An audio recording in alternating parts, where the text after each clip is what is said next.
بسم اللہ الرحمن الرحیم۔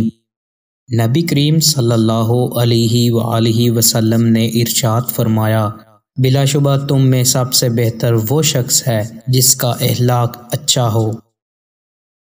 نبی کریم صلی اللہ علیہ وآلہ وسلم نے ارشاد فرمایا، مظلوم کی بد دعا سے بچتے رہنا، کیونکہ اس کی بد دعا اور اللہ کے درمیان کوئی پردہ حائل نہیں۔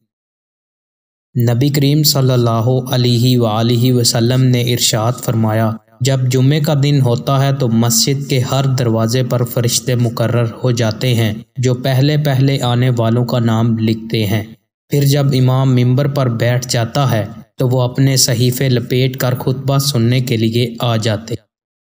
دوستوں، مزید اچھی ویڈیوز کے لیے چینل کو سبسکرائب لازمی کریں۔ بہت شکریہ۔